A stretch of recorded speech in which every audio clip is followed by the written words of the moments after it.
Since its opening on July 17, 1955, Disneyland has been a landmark in American culture. The brand is not just limited to its theme parks. It is a name recognized by all and continues to be a pop culture icon across the globe. Some of my fondest childhood memories are anchored in my experiences at Disneyland. Sometimes my senses automatically kick in and instantly bring me back to the park. The smell of warm buttery pretzels, the sound of toddlers screaming with joy, and the sight of fireworks illuminating the night sky. While there are plenty of people that love Disneyland as much as I do, there are also others who simply do not enjoy the park experience. They might feel that the lines are too long, the food is too expensive, or that the experience is too childish. While these are valid points, it is my goal to illuminate the reasons why Disneyland is an integral part of today's society and is at the center of American culture. A common argument against the Disney theme parks is that they are too expensive.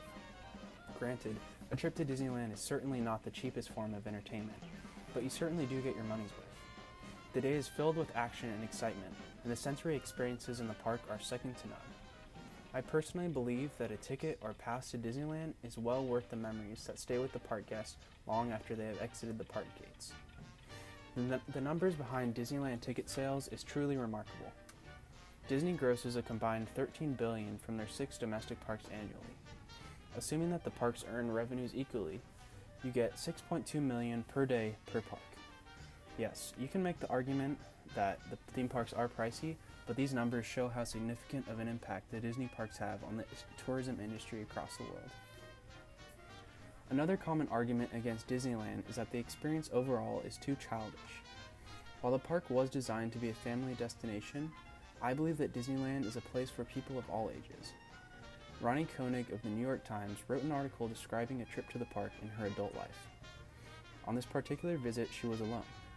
She reflects on her feelings before the trip, thinking that the idea of spending the day alone at the happiest place on earth seemed at once immensely exciting and totally creepy.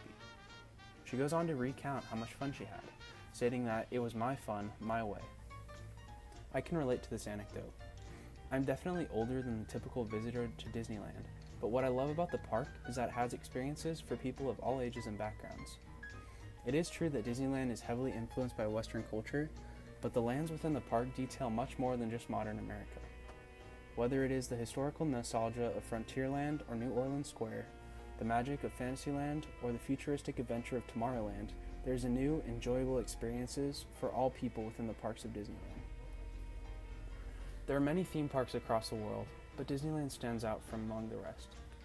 It is a popular destination for people of all ages. It is viewed by many as the ideal vacation. Due to its background in American culture and the ties it has to tourism and business in the United States, it is safe to say that Disneyland is a brand and destination that will be around for years to come. Not all people love Disneyland as much as I do, and I understand the reasons why. However, I would encourage all people to visit or even revisit the park before judging it.